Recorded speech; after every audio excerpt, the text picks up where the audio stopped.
This is the Okayest Hunter podcast. Never pass on shooter bucks, because that's just meat in the freezer. It's your tag, you hunt how you want. This is Okayest Hunter.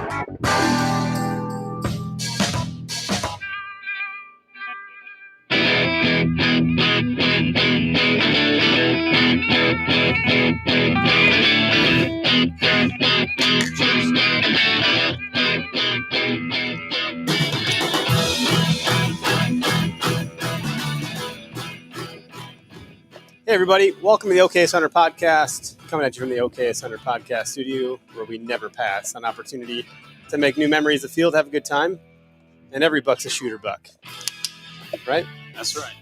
At least that's in the eye of the beholder. Right. Greg challenged me when I told him never to pass. He said, it's my tag, it's my hunt. I did. That was the most touche-est thing you've ever done. I did. And I had a tortoise named Touche. That was more touche than touche. So touchy. Yeah, I passed on a handful of bucks this year. Yeah. It's all good. But you didn't pass on having a good time. No, That's I the didn't. important part. Well, shout out to Drop Time Spirits for filling our bourbon old fashions. Indeed. Can't get much more Wisconsin than that. Darn good right Darn now. good. Wisconsin-based bourbon and a Wisconsin old fashioned. And back with Grind Coffee's been keeping me caffeinated per usual. I got some for you guys upstairs, so don't let me forget to let you walk out with that. Okay. Brought that up for deer camp. We did. How'd it Enjoyed go? it. We enjoyed some at deer camp. First year I ever brought a thermos of hot coffee with me in the stand. Greg questioned my my judgment there, saying it might be a trip down the tree and back up the Yeah. tree, but it worked out, kept me warm. It's good. Yeah. So you didn't have to go back down to take care of business? No, business was Clench your butthole? business as usual. All right. Oh, man. Yeah, if you want 10% off Backwoods Grind, if you want to take a couple trips on the tree stand, use code It's worth OHP. And obviously, Extra strong. how have you been? Have you been using Spartan Forge? I have. What are some things that you've noticed about it that have enabled your hunt this season? One, I like the map quality a lot better. Every time I turn around, they're making it more solid and more user friendly. Just with some of the little features, I really like the landmark. It's kind of a trivial little thing, right? But you compare it to some other things. I really like the way the landmarks are. You can log pictures in, very similar to some of the other apps that are available. I really enjoy the fact that there's weather on it. Wherever GPS location you're sitting, it'll give you the weather. You tap on the map somewhere else, it'll bring up that location's weather. Historical weather too. Historical weather. Yep. And if you're into following the whole patterning of what the deer are doing, the general deer, not your monster. I feel it's pretty accurate. Like you and I went up north. We looked at Spartan. Spartan says it's not going to be good for movement, and they were right. They were right. I was were pissed right. about it too. I was like, there Yeah. were no deer movement. We were either. I'm There like, was man. nothing. And then it wasn't until like the next Wednesday that it said movement was going to pick up again. I'm like, well, I'm going to be long gone. Yeah. So I don't know. They weren't wrong, but unfortunately, there wasn't a lot of hunting pressure either. I thought it was going to be proven wrong because of the hunting pressure, because that's a variable that I don't think they have cornered just yet. Yep. So anyway. No, they're our presenting sponsor, and it is a phenomenal tool. It's a one-stop shop, and it's getting more and more robust as it kind of Yes, it gets is. iterated, as Greg had said. So if you want to save 25% off of their membership, whether that's the iOS or the Android or the web app means website, you can use code OHP. So go do that. You don't get a kickback necessarily. It's not like we're doing a revenue share, but It's definitely worth it. they helped us with this studio. They are a presenting sponsor, so we appreciate them. We love to use the tool, and we like to get eyes on stuff first too. It's fun to test things out. You bet. So that's good stuff. We do have a guest with us today, Yes, we do. none other than Clint Campbell with Truth from the Stand. How you doing, buddy? Good. What's going on, fellas? How you guys doing? We're all right. A couple sips into our bourbon old fashions. We're on our way. Licking our wounds from the last few months here. Yeah. I hurt myself with some old fashions on Saturday. I think it was put up the Christmas tree Saturday, which is always festive. That requires an old fashioned or some kind of drink. Yeah, there was a few of them, and woke up Sunday going, man, I haven't done that in a while. So, it was not as young as I used to be, should I say. So the recovery period is just a touch longer. Felt like I had the Gonoserpa Hepalades, to be honest with you. We were just talking about that. Jesus. Gonosypha herpalades. Everything was a bit Right. cloudy. Yeah, for sure. But I was listening to you guys on that up front talking about the Spartan Forge stuff, and I work with Bill in the Forge crew as well, and I was using it, all this year, the beta version, and when they finally launched, and I was picking up what you were putting down as far as like the map quality and stuff like that, because I wasn't as in tune with like how important I guess map quality would be in a lot of places I hunt around Pennsylvania and stuff like that, because it's I'm really more so looking for like. Well, I'm really looking more so for like, contour lines and topography lines and stuff like that, as opposed to like satellite map features, so to speak. But I just got back from Kansas, and obviously not a lot of up and down there. So, some topography, more than you might expect. But where it really came in handy was how detailed the map kind of imagery and quality really is. Because what I couldn't see in some of the competitor ones was like the detail and the drainages that you could get with that I could get with Spartan Forge. So I could kind of take a look at some of that stuff, and I'd be able to tell whether or not the drainage was going to be worth something for me to look at, or whether it was going to be something I should just kind of keep driving and not pay attention to. And so it actually cut down a lot of my time of having to put boots on the ground to kind of check drainages out, because I could really kind of get a good idea from the truck whether or not it was even worth me kind of taking a walk through. Yeah, well, and if you're hunting a lot of those drainages and there's cattails or taller grass that nobody's ever cut, you're gonna be able to pick up those deer trails too. Mm-hmm. And I mean, we hunt swamp quite a bit here, and it's cattail and marsh grass and dogwood and some thick, nasty stuff. So historical deer trails are pretty prominent through that kind of mapping.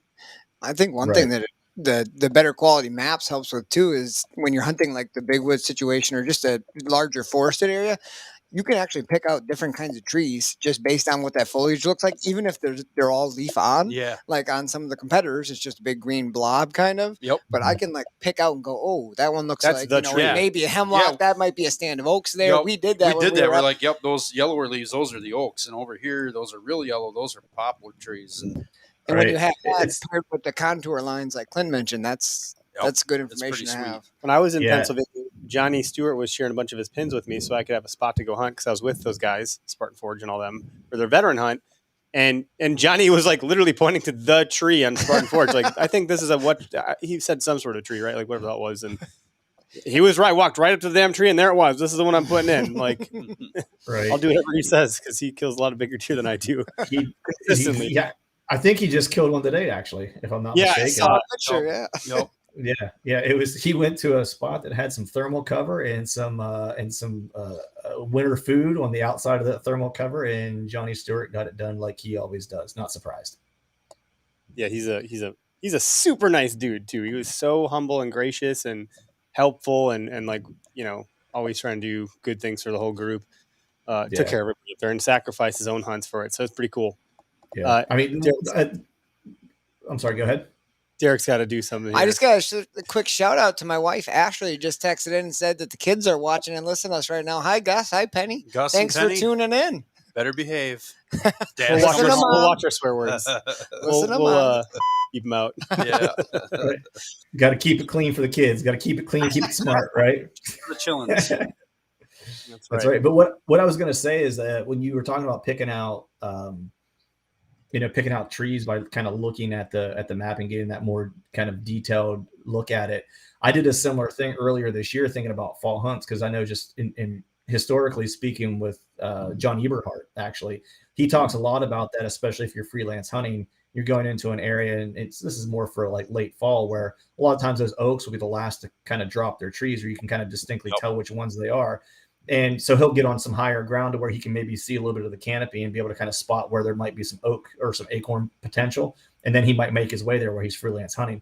And so I did a lot of that this year in some places I was maybe a little bit unfamiliar with, where I just kind of went through Spartan Forge and looked on the map to see like, where do we have some of the, that foliage change, and where is that color kind of existing? And those are places I need to kind of go investigate for, when acorns start dropping, to see if there's going to be a potential kind of October lull opportunity, if you will.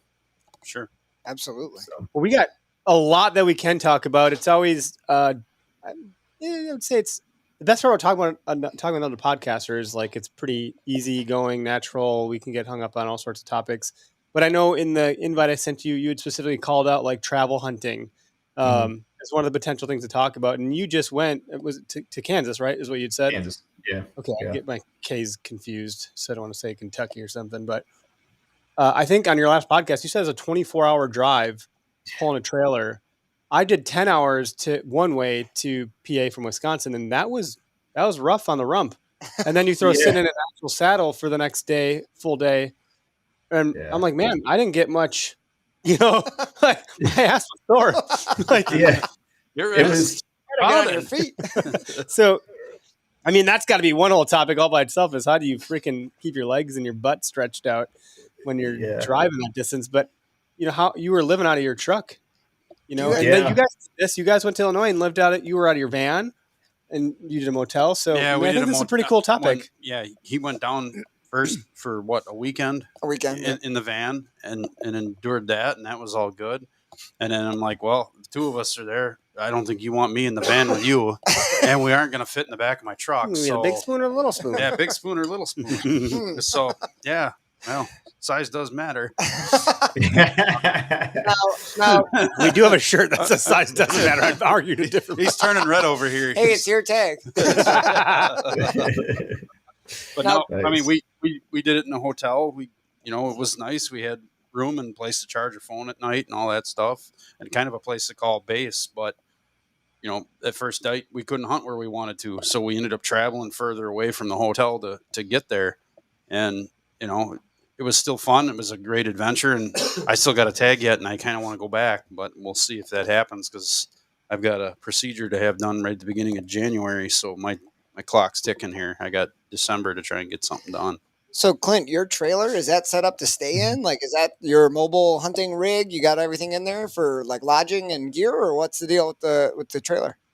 Yeah, it's I actually took a 6x10 trailer. It was kind of when the quote unquote when the pandemic started. It was my project over the summer since I knew I wasn't going to be traveling or visiting family or vacationing or anything like that with my wife and daughter. And so it was my grandfather's trailer, 6x10 trailer he used for crafting. He had passed away, and my grandmother wanted to get rid of it. And so, I picked it up off of her cheap, and I basically gutted it and outfitted it to be a mobile hunting rig to where I'd have a place to stay. Because I travel to hunt every year for a couple of weeks somewhere, sometimes multiple states. And, I hated the idea of having to do all my homework. I'm just certain things I plan out really specifically. Other things I don't like to. And hunting's one of those things I don't like to plan out super specifically because my life in general at work is really kind of regimented and planned out. And so I like hunting to be a little bit more free flowing and a little bit more kind of spontaneous. And so a lot of times whenever I go places, I didn't want to be held beholden to like one specific piece of public. I hunt pretty mobile just in general. It's like I'm a saddle guy like you guys are, or I hunt from the ground or whatever. And I wanted my ability to kind of move about in a state to kind of resemble that as well. And so I took this trailer and outfitted it with solar panel, solar generator, propane heater, built a bunk bed in it, and insulated it, and and basically turned it into like a little 2-man travel camper, so to speak. But it's 6x10, so I can basically stealth camp anywhere, so it doesn't look as though there's someone camping. It just looks like someone's trailer's parked there. Helps also whenever you're sleeping at truck stops and stuff like that. It just looks like someone has a camper in the parking lot or a trailer attached to a truck in the parking lot. Sure. Yeah, it's a job. And that's a lot of what I did, because I work remotely. The company I work for is in Toronto, actually. So it's like I'm never in the office. So, whenever I leave to go hunt, it's like I can leave a couple of days before so I can maximize my hunt time, which is exactly what I did going to Kansas. It was a 24-hour drive. So I left on Wednesday and started hunting Saturday. And so I just basically worked during the day, and then I would travel at night until I got tired. Then I would pull over at a stop or a truck stop or whatever, and I would sleep there overnight and get up in the morning and just work the day from there, because I got a cell booster in there to where I can connect to a cell service enough to get on Zoom calls and stuff like that and use my phone as a hotspot essentially. So I'm able to work and play from it, so it extends my hunting trips. Nice. That's a really solid setup, man. That's awesome. Solar panels and everything, huh? Exodus actually did the video on his whole trailer. It's pretty sweet. I remember you mentioning in some of your podcasts over the summer I was listening to, you were kind of going through and explaining what you were doing. That's a great setup. Yeah, it's worked out well. I'm not a carpenter, or I don't really have any. I'm not mechanically inclined, so to speak. So I'm sure my buddy Nathan Killen, he built one, and he has much better mechanical skills than I do. He actually built one where his wife and daughter will actually stay in it with him. My wife won't be caught dead in this thing. So so but it works for what it needs to do. I built a little DIY,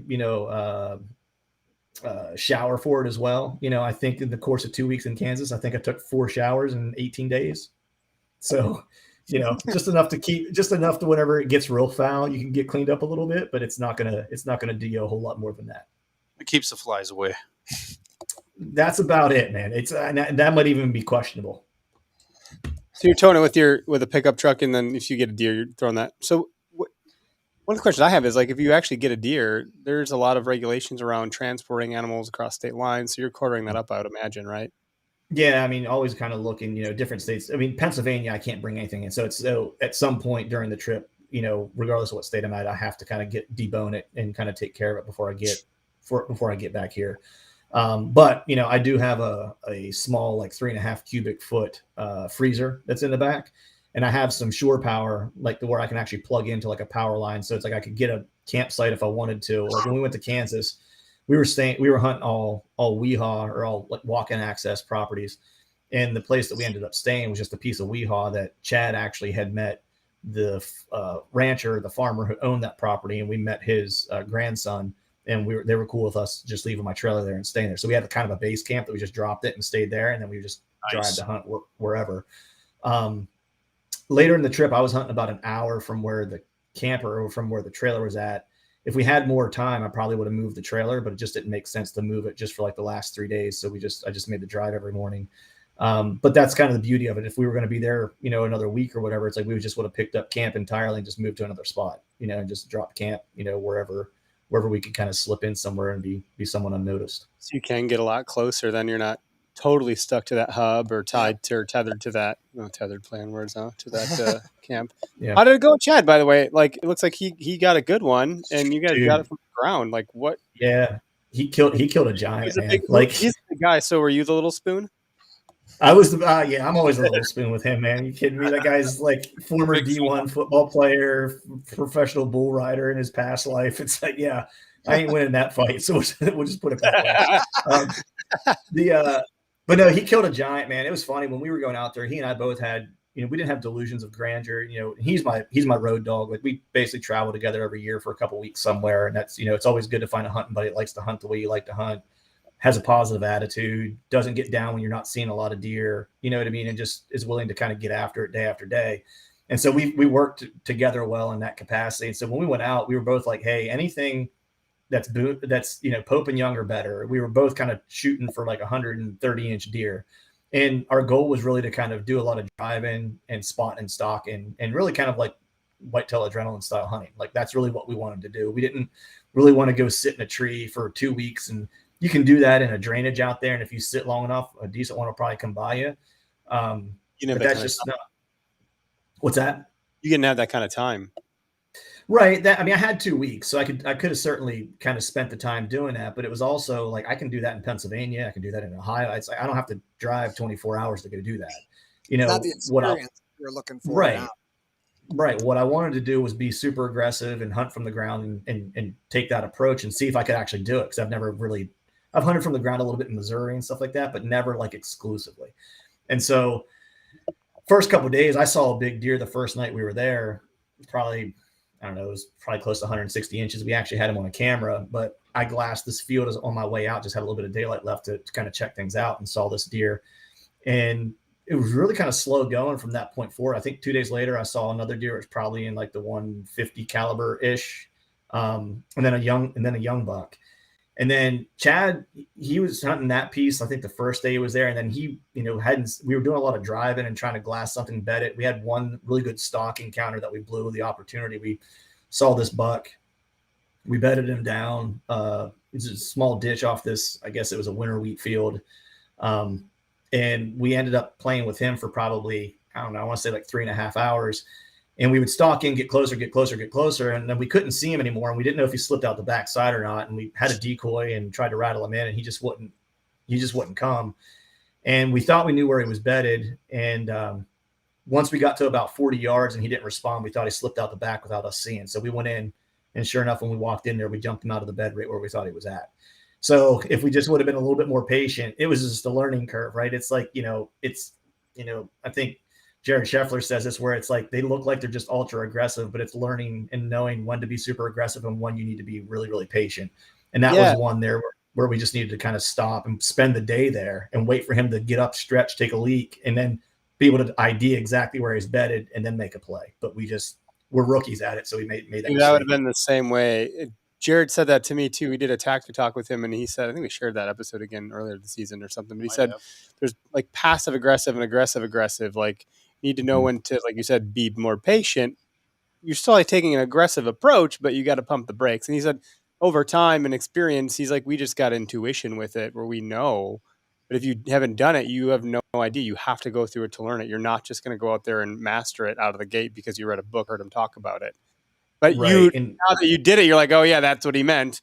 Yeah, no, 100%. It's like, it was no sooner did we see that buck jump out of that bed and run, and we both just kind of looked at each other. It's like, dude, we should have just waited. This should have been an all day sit. It should have been all day that we just waited for him to get up the stretch so we could glass him one more time, because where he was bedded and the way the wind was that day, we could have actually circled completely around him and probably got to a point, because it was super windy that day. I want to say we probably had like 20, 25 mile per hour winds.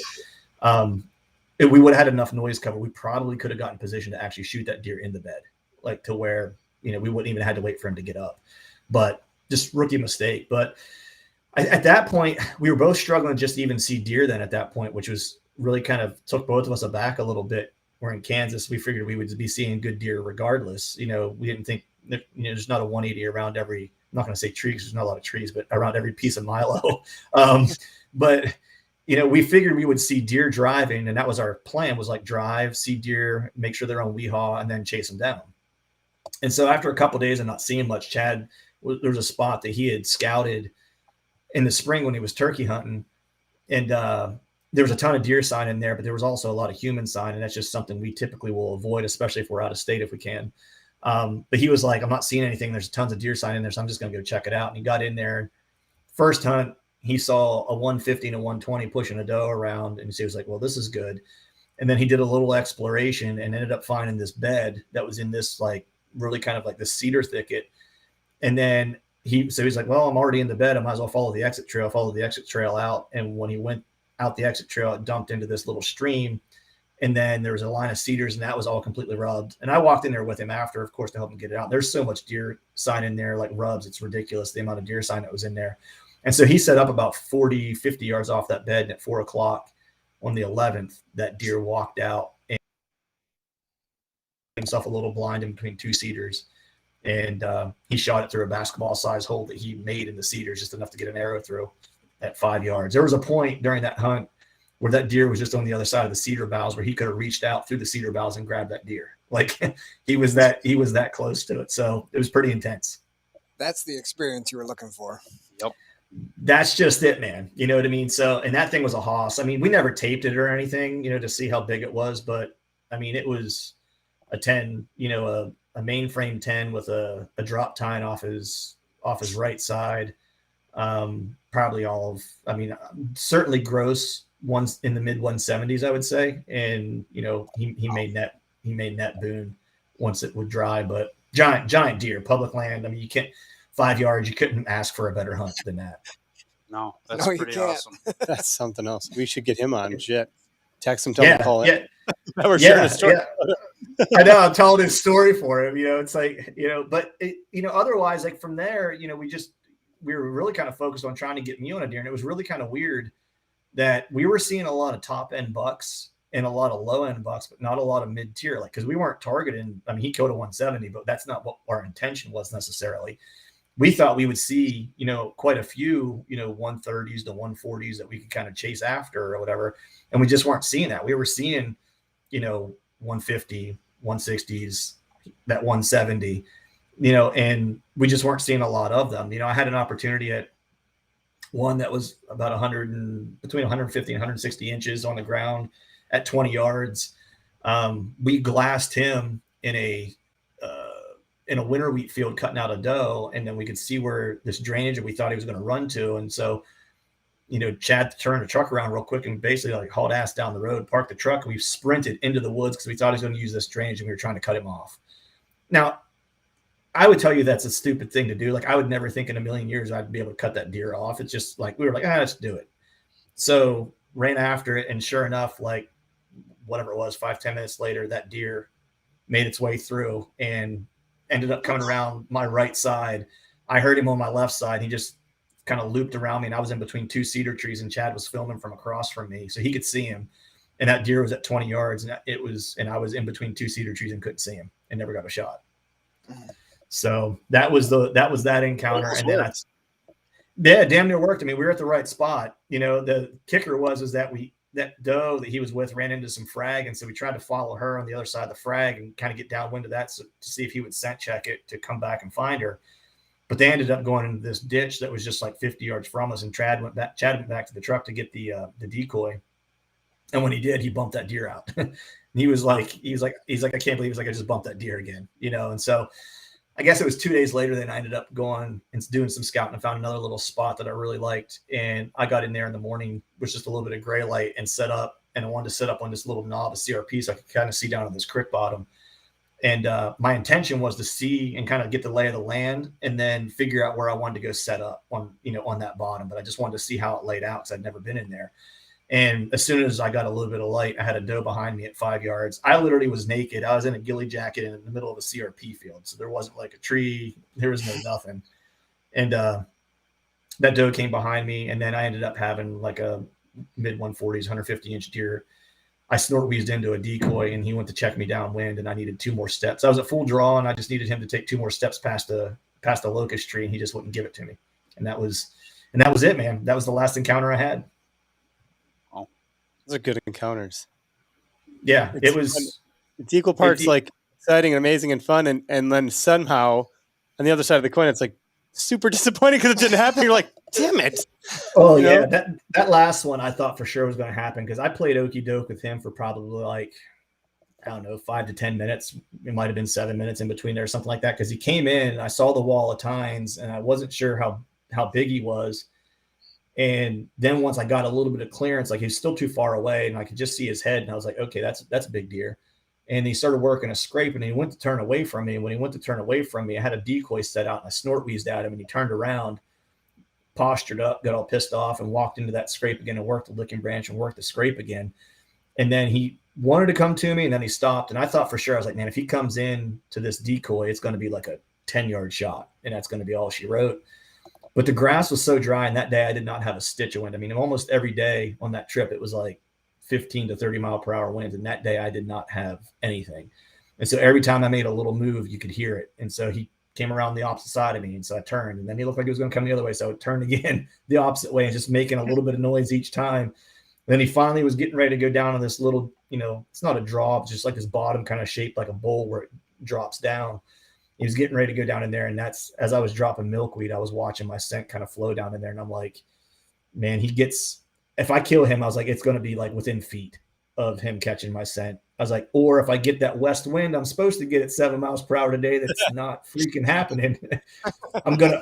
That'll probably buy me about the 10, 15 feet I need and I'll stick him. And I just wasn't getting it. And he just stopped. And I assumed at that point I was done and I was at full draw just waiting for him to try to make one more move. And there's just nowhere I could slip an arrow. And he just turned around and walked back where he came from. And that was it. Smart deer. Yeah. Yeah. He was a good one. They're intelligent when it comes to that. That's been kind of the story of my season, man. I've had 4 encounters with shooters this year that I just could not get an arrow off. And they were all within 15 yards, that I just could not seal the deal for whatever reason. So it's just been a season of near failures, as we say. And I mean, at least you're having opportunities, right? Depending on how you count your success, you're in the right spot. You're doing the right things. It's just, sometimes the ball doesn't fall for you. Nope. Yeah. I mean, I always kind of say that too, man. It's like, to me, part of the success is strategically beating them. You know what I mean? And like Yep. on those 4 occasions, like I had them beat. You know, it's like if I weren't hunting public land, I probably would have trimmed those lanes. You know what I mean? So, you know what I mean? So, and they would have probably been dead deer, but, you know, that's not the case. So, you know, got to play by the rules, and, you know, what happens, happens. And, you know, you live with the outcome. But, you know, to have 4 really good encounters that I had this year, it's, you know, and most of the encounters in Pennsylvania were during the October lull. We're all mid-October. And I'm Nice. finding that's becoming more of my sweet spot around here, at least than any other time of the year. That's cool. Yeah, but my running joke this season is I'm getting really good at hunting, but I got to get better at killing. Because I'm getting I got a 10-yard encounter with You were on them this year, man. real big one, and I'm in the zone. I'm just not, you know, I'm just, it's a game of inches. I'm in the red zone. I just can't freaking get the ball into the end zone. That's It'll how happen. I feel. It'll So, happen. Yeah, well, everyone says that. Just keep trying. And maybe it will. Keep trying. If it doesn't, don't then get discouraged then, by like, it. No, certainly I think that's the rub. It's like it's easy to get discouraged by, but I look at that like you do, Clint. It's a win to get that close to these bigger ones. That's not easy to do. That is, I was telling somebody the other day, I'm like, they're a golfer. I'm like, you know, you've never golfed a day in your life. Let's pretend. You put someone out on the fairway or on the golf course, what the hell it's called, I don't golf. And you put a driver in their hand, eventually they're going to get that ball in the fairway. They can hit those, no problem. You can get to see deer. You know, you can get the ball in the fairway. And then as you get your way down the fairway, suddenly you got to do these chip shots in the sand. Those are hard. Those are hard to learn, more practice. And then your putting game's got to be good. And then it becomes a game of inches. And you can spend the next 10 years trying to perfect that stuff. And still you're not a pro. Like, that's kind of where I'm in, only in deer hunting.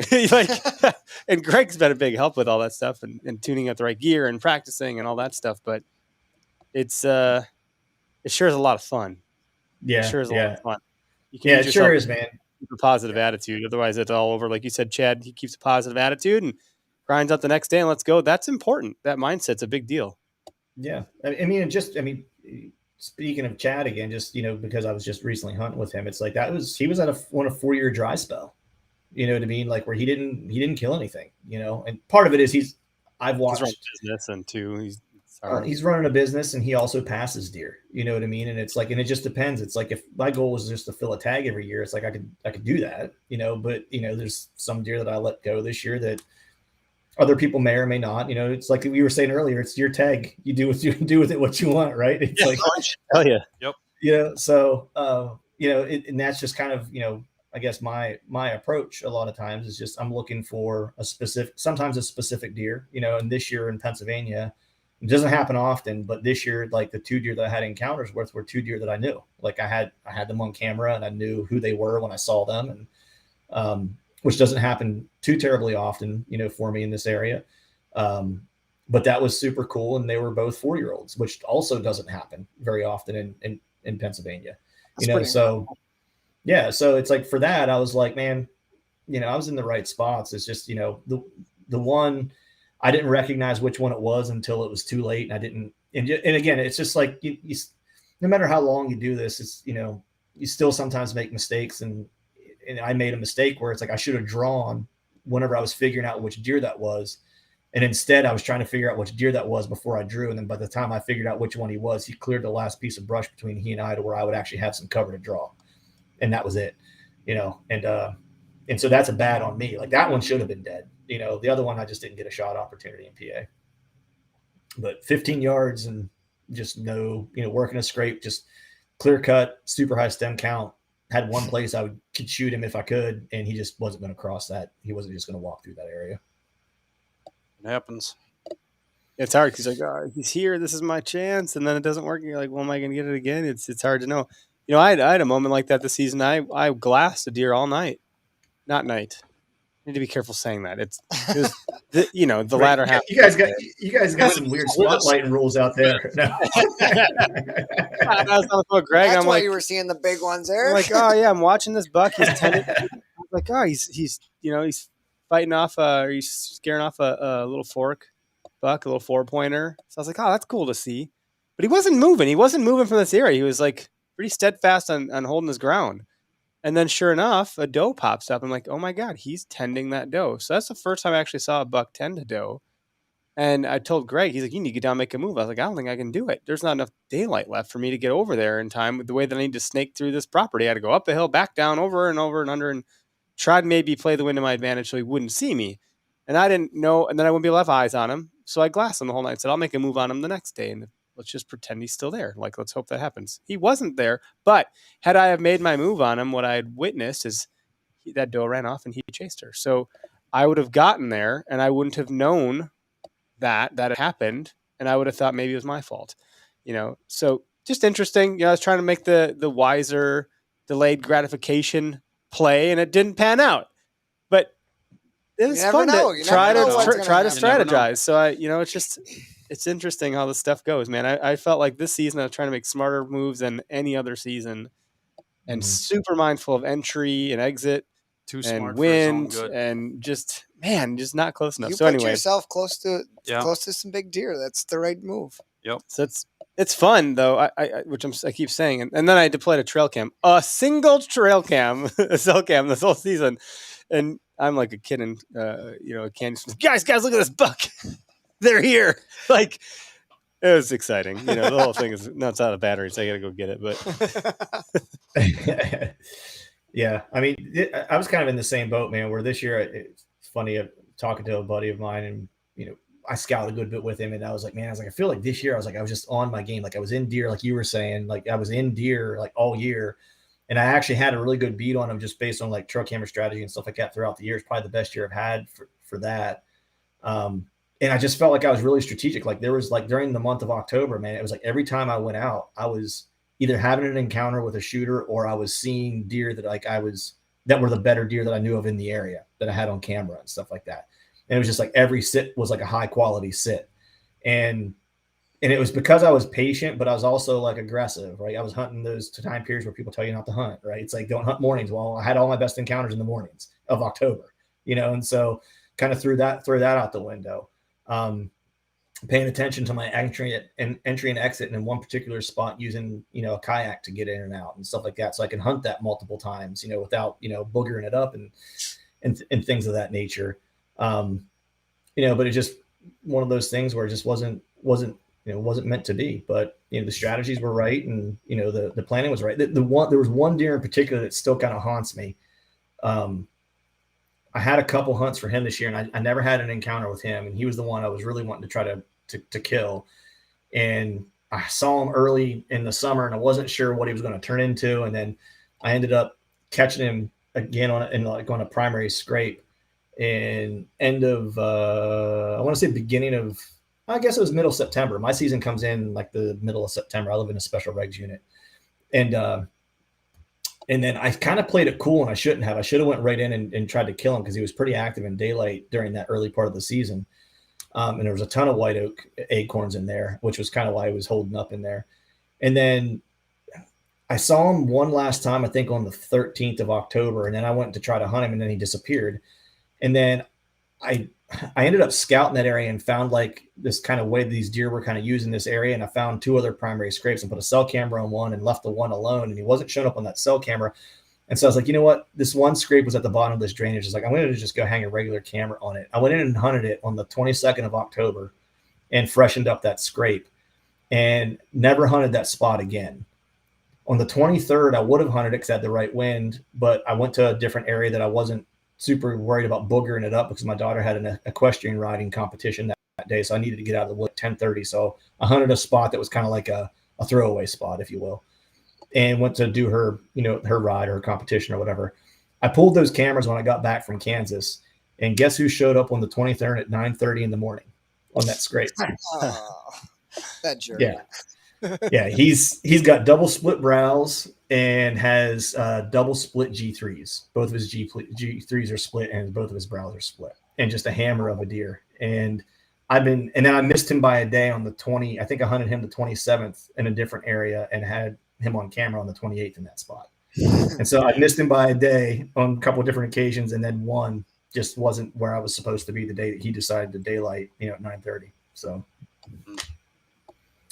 they're crafty, man. So how many states have you hunted then? So Kansas, obviously you're in Pennsylvania. Where else have you gone and hunted? This year was just those two. But just overall, it's like, I hunt Ohio relatively frequently because it's a close state, and I'll hunt there with Chad a fair amount. Iowa, Missouri. I think that's it. Iowa, Missouri, Ohio, Pennsylvania, and in Kansas. I try to add a new state every year.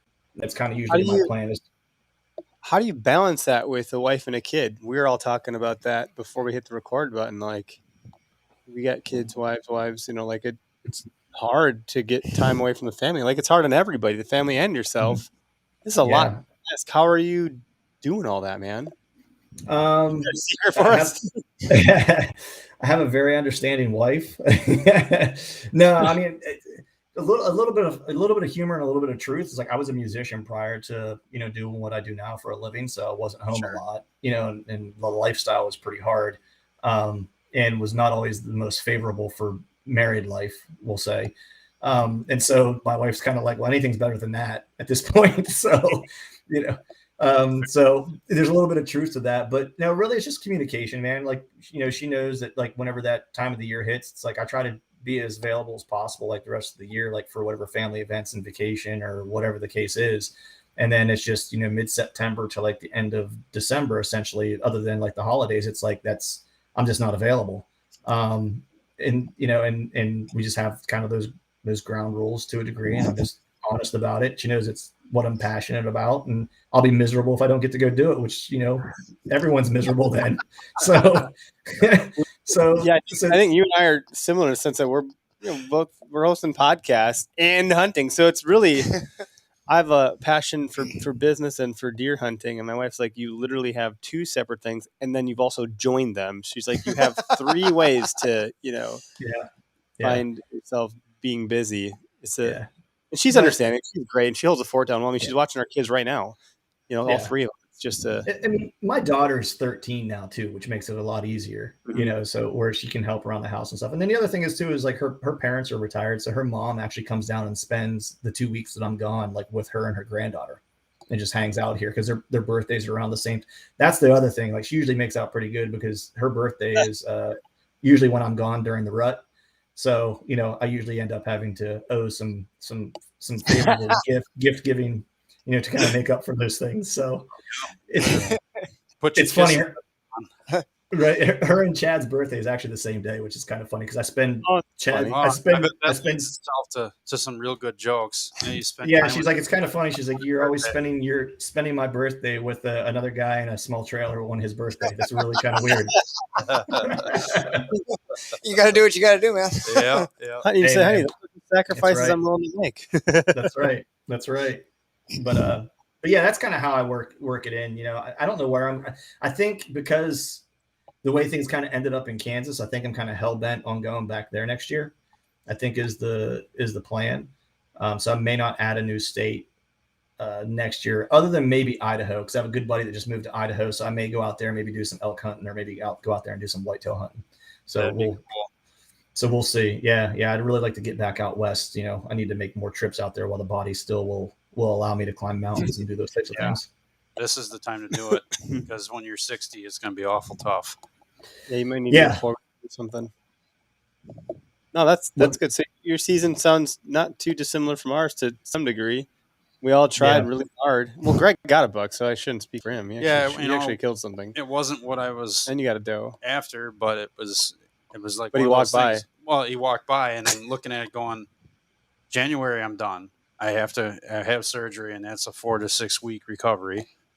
I still have the Illinois tag burning a hole in my pocket. Sorry. No, it ain't your fault, man. We tried. It's literally his fault. I'm just kidding. It's literally your fault. No, and I'm looking at it going, I passed on a couple of smaller bucks I didn't want to shoot. And one was 3 yards, right, eye level. I could have picked him off real easily with the bow. It would have been cool, but it wasn't what I wanted to shoot. A couple other smaller ones, and then the day I shot that one, I bet you thought about shooting that little one. No, I didn't, because he was literally 10 yards downwind of me, and he was like, he's looking. My bow was literally on the tether, getting ready to get tug up the tree, and he stopped and he looked at it and went, oh, that doesn't look right. So he hopped backwards and he kind of looked at it again and went, maybe I should put my tail up. He looked around, nobody around. He put his tail up and he just kind of gradually walked off. And then I'm like, well, that was cool. Nice seeing you. Whatever. And then I had camera arm and everything all set up. It was snowing and raining and blowing and kind of crappy. And 4:30 rolled around. I'm like, another rainstorm hit me. And that's enough. I'm just gonna pack this thing in. The show's over. Got 15 minutes to close. So stuffed all that stuff in the backpack. And no sooner did I zip the backpack up, I hear brush cracking down right where that other little guy came from. I look and I can see the reflection off of his body, and he's much bigger in body, and his antlers are at the ear tips, and he looks tall from my perspective, and he's 35 yards in closing. And you know what? This isn't even a judgment call. You're dying if you come over here. So he pulled in, broadside 5 yards, started to flank off to the south, and I was already at draw, and I just kind of staring at his front shoulder. I hit him a little high because I was up high, and he didn't go 60 yards, and I watched him fall. So it was awesome. It was great. Great buck. Yeah, it was a Yeah, nice you went buck. and helped him drag it out, didn't you? No. What was your? I was called it- you. I was in a tree too, and I think you texted me. I think I That was the got doe one. that I was thinking of. Yeah. My bad. Yeah, no, he was with me with the doe. And it was nice to have someone there to help me drag it out of there, because it's the same area. It's Yep. not an easy place to drag stuff out of, public land swamp. So all the blowdowns and all the nasty stuff to get through. Yeah, it was good. It's a good season. Yeah. And you went with the gun. And nothing with the gun, huh? No, I had one deer in mind with the gun, and I didn't see it, so it didn't happen. But I helped my uncle get a deer for his first time getting a deer in 3 years or so. So that was fulfilling enough for me. Nice. Nice. You gonna say something there, Clint? What you got? I was going to say, actually, I was going to commiserate in your misery of the drag. The Kansas drag, like all but nearly killed Chad and I, kind of trying to get that thing out of there to the point that I've always kind of been a minimalist where I'm like, I don't need any help with that stuff. It's like, I'll figure out how to get it out of the woods when the time comes. But when I got back from Kansas, I did buy a deer cart, not going to lie. Because I was like, the whole time we were dragging that thing, I was like, man, if we just had like a half-assed deer cart, not even a good one, like just like, it was like, it would have made life so much better, because that was not a pleasant drag. Like, you'd think Kansas, not a lot up and down, and I'm not lying, it was all uphill. It wasn't steep, but it was the entire trip was just gradually uphill to get through like the CRP to get to the road. And trying to drag 170 inches of antler through CRP grass, it's like chest high. Catching on everything. Dude, it was miserable. That was probably one of the worst. The drag I had in Iowa was twice as long, and I would say it was twice as easy. Mm-hmm. Yeah, that CRP grass, man.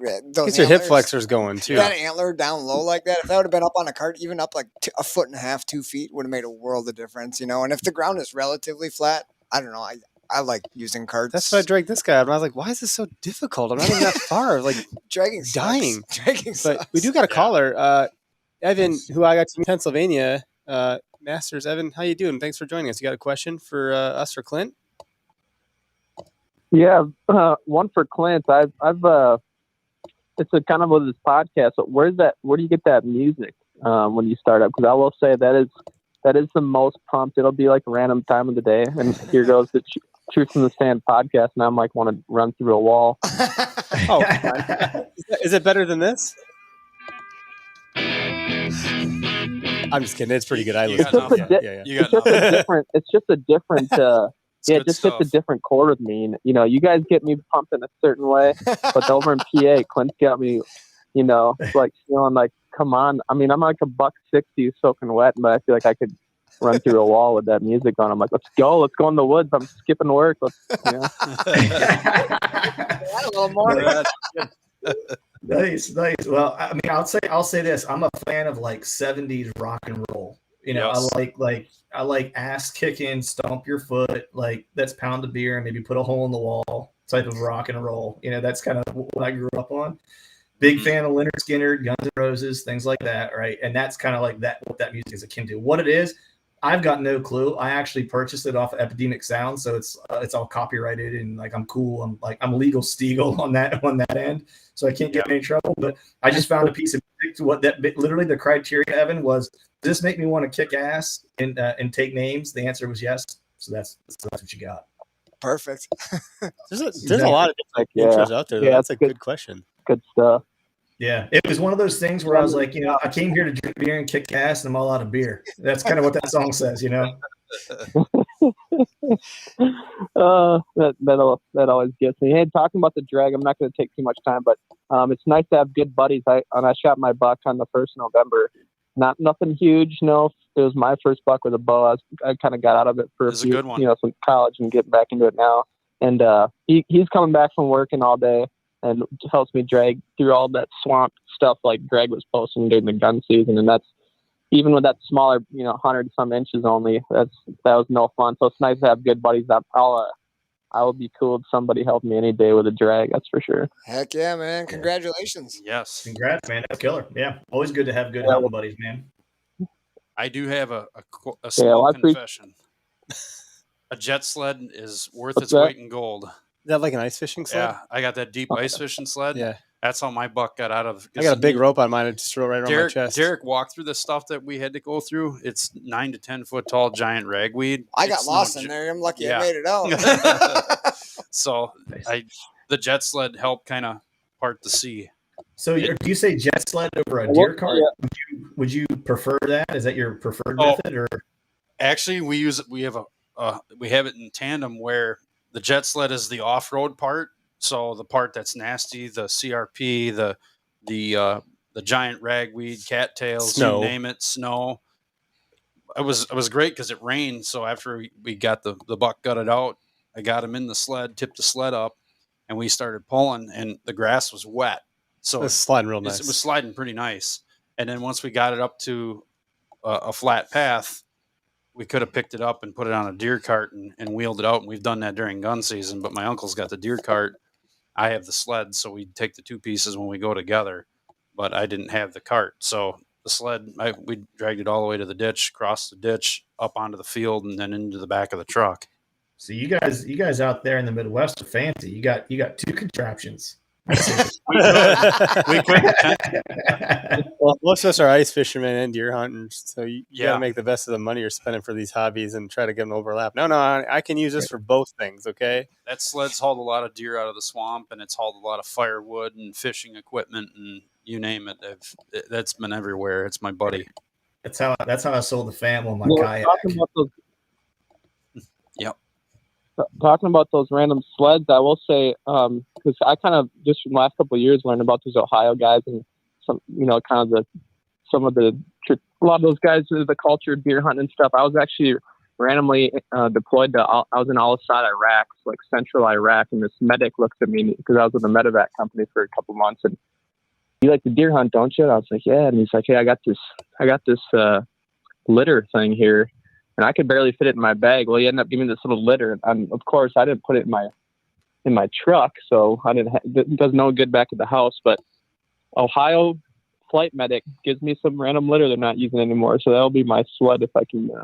We'll see how that compares to the jet sled. But I think if you put the Truth in the Stand intro music on, put the earbuds in, and start pulling, you're good to go. Out of there, man. Yes, yeah. Right. That's excellent. That's great. Yeah, I feel like our music probably just makes you want to get drunk. I don't know. That's what I think. That's why we're usually drunk.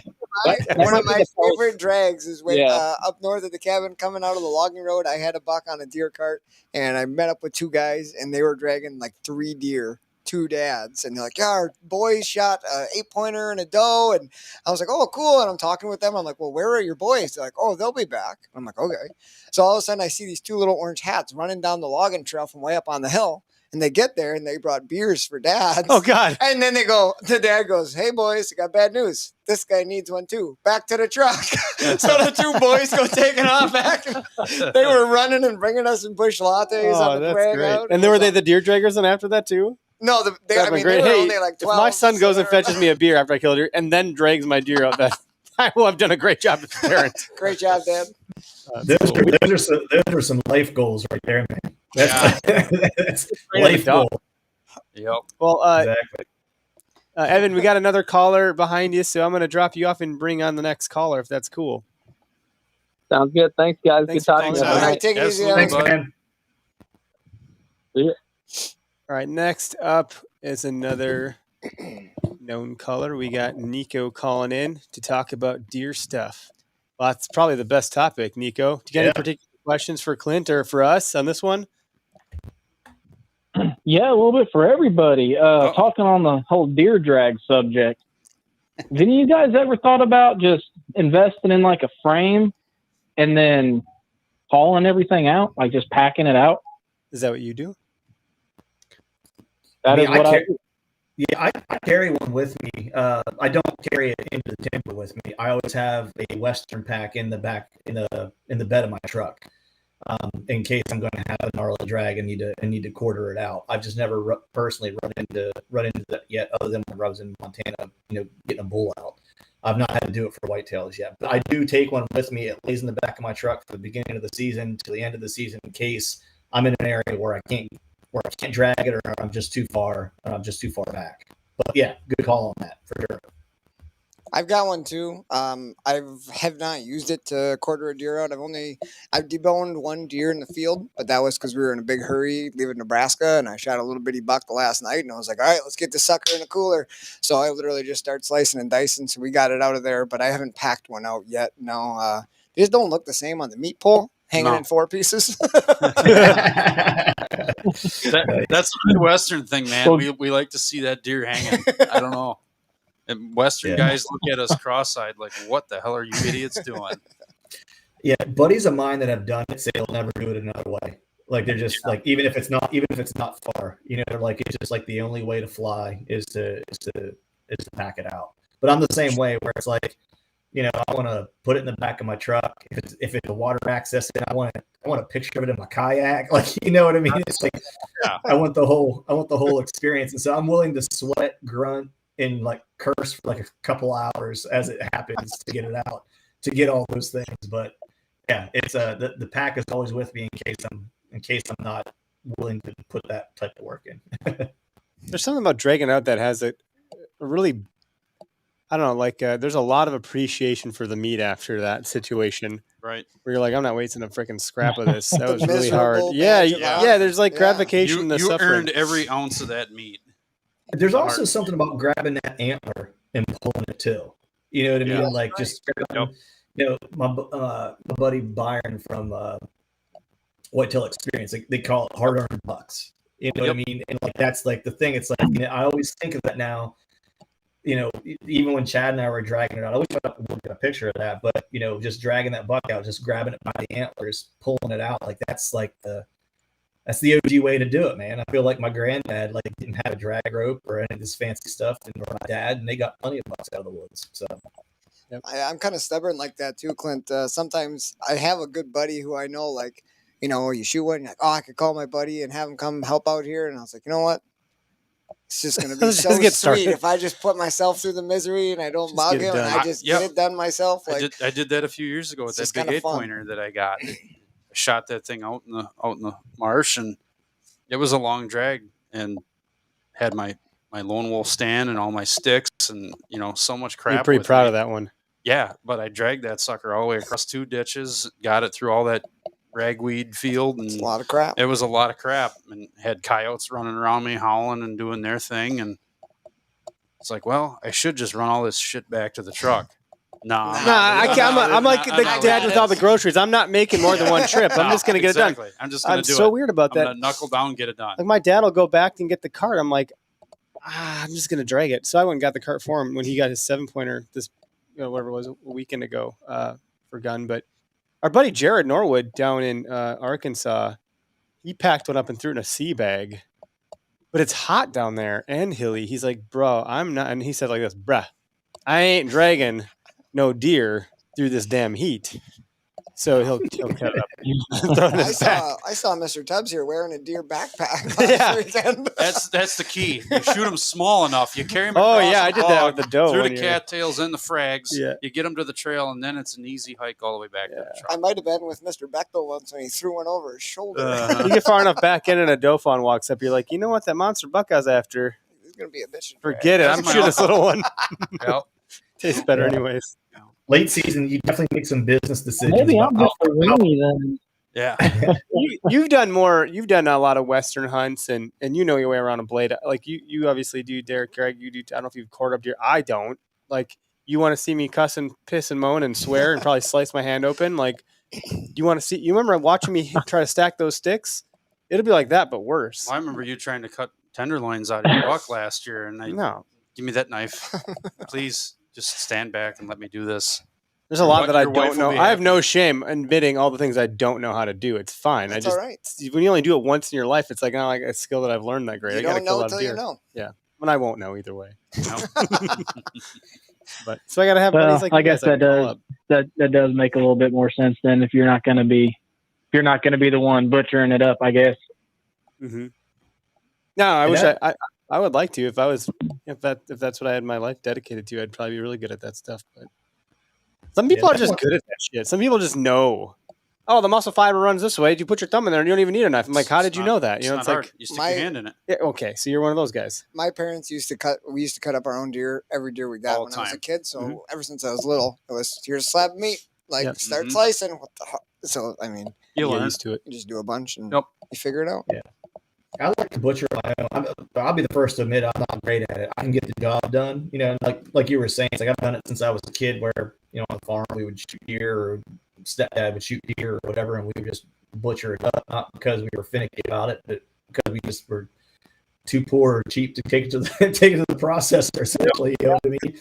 So Yeah. that's kind of how I learned how to do it. You know, that's how I learned how to skin pretty much anything or whatever. But you know, even still, it's like I'm not great at it. I can get the job done and cut some steaks out and stuff like that. But if you're talking about cutting roasts out and hams and like, yeah, I'm not your guy for that. Like that stuff turns into burger meat. I'm gonna be able to get your back straps out. I'm able to get your tenderloins out. I can probably cut you a neck roast. Other than that, we are talking burger all the way. Throw it in my grinder. That's probably what I need to get in line with this. You want a burger? The whole deer's burger then. No. That's up with me. Nico, any other questions? Oh no, that was my only comment and or concern. It's a good All one, right. man. Nico, my goal is to pack one See. out in the near future. So I want to do what you're talking about. I got to try it out sometime. Let's get some. Yeah, point us in the I'm gonna- direction I'll- some video content for like how to learn how to do that. That's fair. I never thought of that. That's a good idea. There you Yeah, go. drop it in the link in the comments here for this, or send us a DM or what have you, and or make one yourself if you're doing that stuff. I think Hell yeah. I have an appetite to learn how to do that stuff. It's something I would like to try.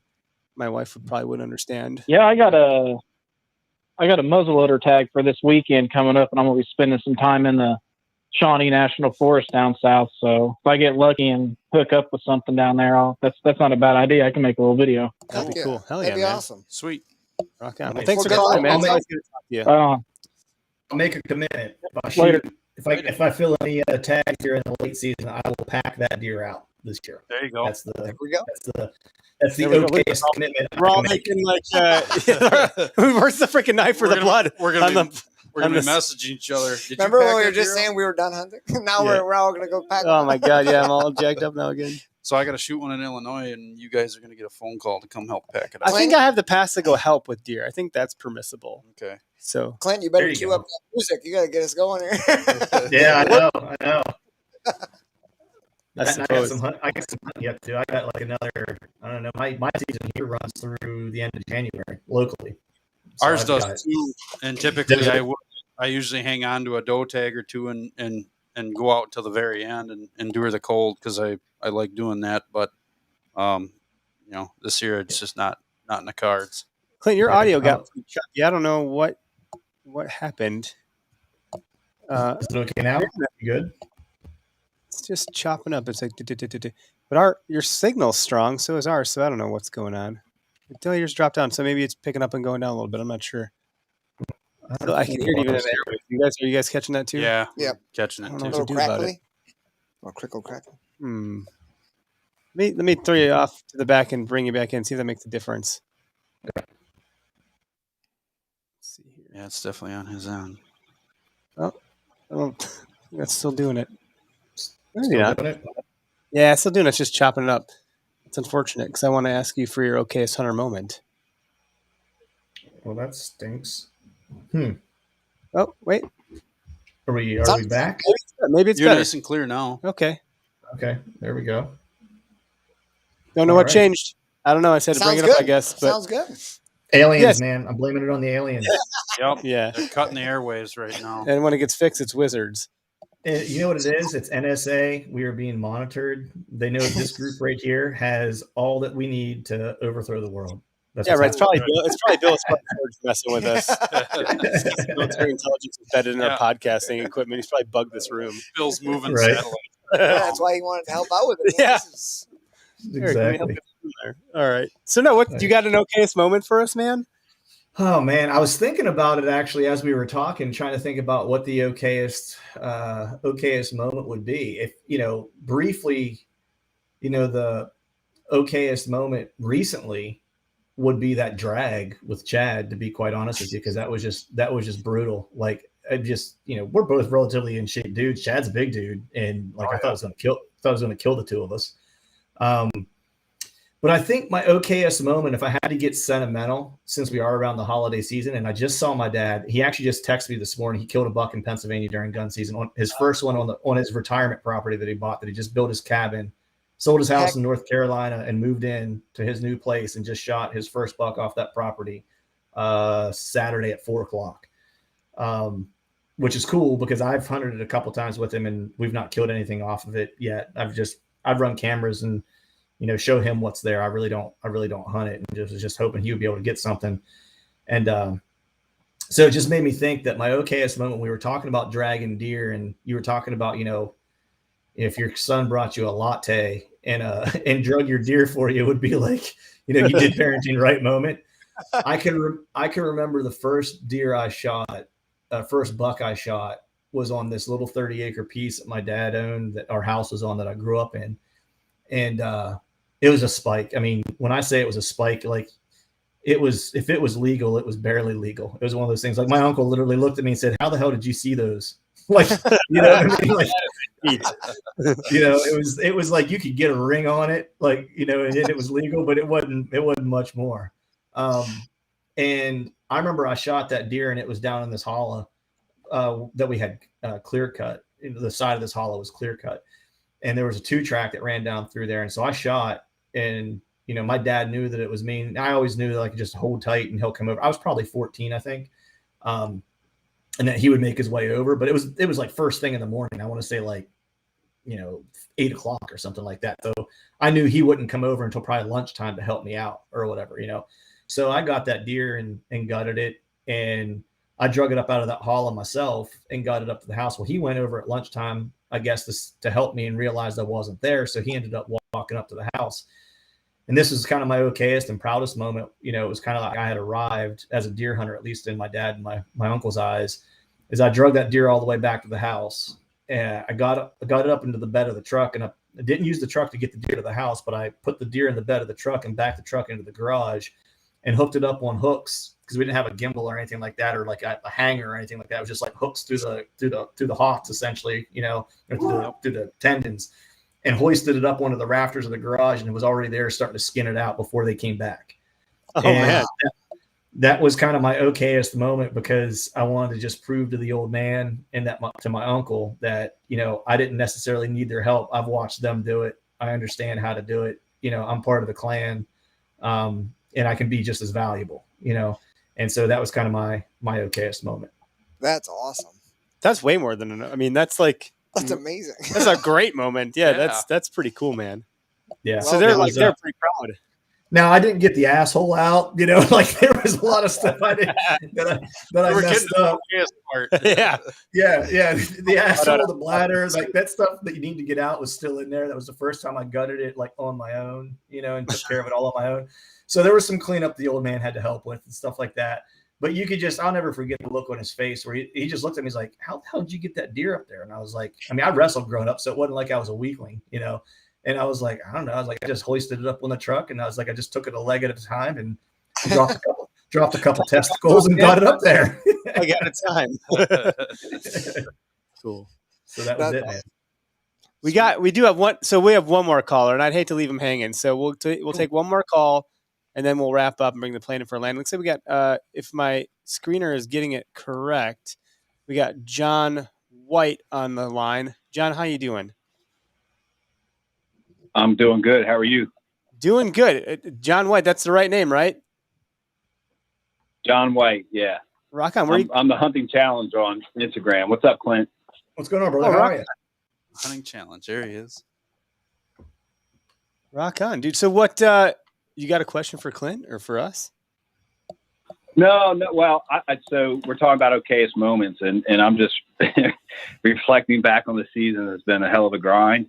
I've done a really good job of like getting on target bucks, like mature deer. I'm in South Jersey, so like a mature deer is 3.5, 4. Lucky to see a 5. But I'm like 0 for 3 as far as killing. So I've done really good on the hunting part, not so great on the killing part. And I reflect back because I know that Clint had a challenge back. I don't know if I guess Iowa where he missed one and you do like yoga and crap, but I don't do yoga. But I was just like trying to figure out. I turned to the bourbon actually. Third miss. And so I was just struggling with that and just, I mean, ultimately what I realized, and I know Clint is pretty religious in shooting throughout the season, and I didn't. And like lesson learned is after the first miss, shoot. And what I ultimately found out with my pin was I was 6 inches low from my 0 mark. I shoot single pin.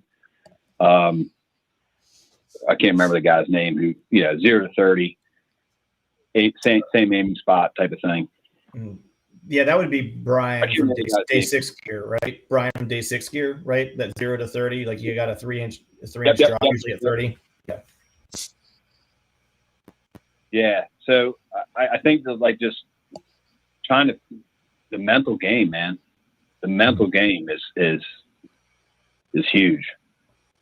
And that's so I'm happy that the hunting has gone well, but the killing hasn't. You know what I'm saying? Right. Yeah, you're in my boat. Yeah. Yeah. I mean, I think a lot of guys, I think that's the case for a lot of people, man. I just don't think they talk about it. To be honest with you, it's people miss deer. You don't get the grip and grin, so it's definitely not publicized nearly as much as anyone that gets one. You post a picture of freaking horns that you get your hands wrapped around it, and it's going to get 1,000 likes or something like that. You don't even know any of those people. I post a picture of shit. I almost got one, and I get freaking 5 people like, "Good job, buddy." It's like totally different. I think that mental sharpness that you mentioned there, John. I think as the season goes on and you see more and more grip and grin pictures of other people being successful, you just whether you mean to or not, you put that pressure on yourself. And then what happens with me is the later into the season I get, the more I'm trying to force, like, oh my God, here he is. I got to like make this happen. It's like a sunk cost, like gambling. And I don't let it like naturally happen where I just like stick to my things calm like target process. panic get a hold of you. You just start go bad. going, I got to make it happen. And then I rush and put $100 on a slot machine and going, oh my God, I'm 100 down. I better put 200 in. Yeah. Like you would never do that. Why were you doing that? Right. Yeah. I just mentally, it's tough. Yeah, I mean, I do try to shoot a fair amount during the season just for that reason. Like I went out and shot the one day and I was shooting 2 inches left, and so I just had to kind of get things redialed back in, and I talked about it on one of my shows. Like I hit a doe this year and lost her like in the third hunt or whatever. I just rushed the shot, you know what I mean? Like I thought she was going to bounce, and I probably had another couple of seconds to spend to just make sure I was on her the way I needed to be on her, and I rushed it. So, people aren't, they're not absolved of making mistakes. I mean, buddies that I know, like Greg Litzer, for example, shoots, competitively, and he'll make a bad shot now and then. You don't want to, but it happens. He did it while he was out in the Alleghenies last year, and he came back and killed a great buck, I think, like 2 days later or whatever it was. You just kind of have to stay diligent. The other thing you mentioned about social media, man, like you're so right. Like the best thing about being in Kansas and being out in the middle of nowhere was like I did not see social media or really anything online. I didn't know what was going on in the world for 2 weeks, and it was the best I'd felt in probably like a year since I had gone on the previous trip. You know what I mean? And it's because that shit isn't even real life. You know what I mean? It's like no one wants to talk about the grind and the bad stuff that happened like between the times where you had something good actually happen. Like that's actually real life. You know, like today I posted something where it was like me doing something stupid with the camera when Chad was filming me. And that was right after that big deer was at 20 yards and I never saw it. You just kind of have to laugh about it. It's just part of the experience, man. You know, I've learned to try to enjoy the moments when I'm not going to get a shot or whatever the case is, or where I'm watching a target deer and I'm not getting a shot. You know, it was Todd Mead that I was talking to. He hunts the Adirondacks, and like one of the things that he mentioned that really stuck with me was that you learn about deer by being around deer is the best way to learn them, the best way to figure them out.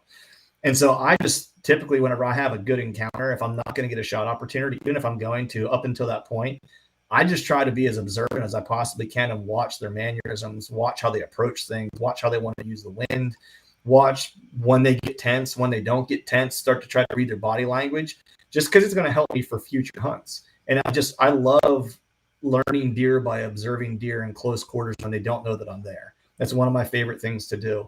And honestly, sometimes it's more rewarding. I'm not going to say that. I'd rather stick an arrow in him, but it's a close second.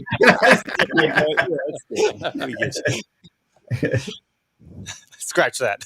Yeah, scratch that. I want to kill him. But if I can't, then I want to learn something from him. It's the next best thing. No, that's very true. Very true. No, good point to call in for, John. We appreciate that. And I don't know. I've seen you on social media. I don't know. I thought we were following you, but we are now. Yeah. No, you guys are good for the hunting community, both Clint and the OK's hunter, man. So keep it up. People need to see more of the real stuff, in my opinion. You know, so yeah, go watch my doe keep hunt doing what you're doing, guys. when I missed and botched that shot. So it happens. Yeah, I was all proud. I was like, "Woo, I'm all far. I'm all back in here. This is great. I'm a badass. Shot this doe. Total thunk. Like pass through. Couldn't find her. You know, damn it. It happens. Yeah, same thing, man. Same thing happened to me. Like I thought it was. I had the worst part of it was I had it on video. It was like the first time I've actually filmed something in frame. Same. It was my first time filmed the hunt. I was like, all right, first time I got it done. Let's go. And then it didn't happen. And we were all sure she was dead somewhere. It smelled like deer. Looked like blood. It just didn't happen. Maybe she died. Who knows? We had a lot of first time filming actions. This we season. did. All Holy of us cow! did. Yeah. Is that your first one on? Yeah, I was just out of frame, but that's the doe that I got. Night you were out there hunting with me, and it's on the Whitetail Experience channel. You know, I sent the footage to Byron. You sent some footage to Byron, so it's all there for people to go check out. It's not high quality film work by any means, but you get the gist of it. There's a deer getting shot. There's a happy ending of us retrieving it and hauling it out. So it's good. Even that happy ending was not so happy 5 minutes before that because we were pretty down in the dumps, man. Because I hit that deer high with a single bevel head and it's not a real wide cut. It went plowing through and it's like, man, the way that deer was acting, I know it's dead. I watched where it went and disappeared. I didn't see it come out. It's got to be down in there. Well, when you're up in a saddle or a tree stand and you're, 12 to 15 feet up a tree, everything looks different. It does. And then when you get down in the dark and you're looking for and now you have no blood, and it's like, wait a minute, I know it went over there. Luckily, I like in my mind, I remembered what trees it passed because there were certain trees that looked a certain way. One was a big white one, no bark left on it, and it was lopped off about 10 feet up. So that was a landmark. And then, I watched it disappear past there. So it was nice to be able to have that. But at the same, we're going, we want to track this deer. We can go over there and look for it, but I want to track it. So Derek and I and I'm glad we did. Yeah, because it was good to see. We realized there wasn't much to see. No, and I hit it, double lunged it high. So it had no place for blood to go out. The exit was mid-body. Yeah, little bit higher. Yeah. It was the top third. And we didn't find much. We didn't find much blood at all. We the scene of the crime. The arrow was buried because it's a heavy arrow. It was buried way into the nasty stuff. I had to go through stinging nettle to get it out of the muck. Got it out of there, and yeah, it was coated in blood. There's hair laying all over the place. No white hair, so we knew it wasn't a pass through from high down to low. It was all brown hair, and then a chunk of meat, and then some blood on some grass and some willow, and then we're looking for running tracks in that peat. It's all peak ground, and we'd found it, and I'm like, I know where it went from here, but there's no blood. You know what? Let's just go look. And we bump a deer, and we're like, oh crap, was that it? You don't know. And go a little bit further, and I'm like, well, I'm just gonna go this way. And he's like, well, he's over there. Derek's over there checking the bed. There's no blood in it. And go a little bit further, and I'm like, you know, there's an open spot over here, and there's a path. I'm just gonna follow it. And I get over there, and I just see, you know, the white belly, and the rump, and I'm like, hey. He's like, what? Like, here it is. No way. Yep. I got excited when you thought you found my doe, and it was a tree. Yeah. Well, he's like, I found it. We're like, woo. Well, it was we a look, patch and it was of white and the thickest stuff you could find. It's like, I see white over there. You can marinate it, but it don't taste the same. No. Well, John, thanks for calling in, and Clint, thanks for being our guest tonight. With that, I think we'll end the live feed, live broadcast, and as everyone knows, this will be in podcast land tonight. So awesome. Thanks for having me on, fellas. I appreciate it.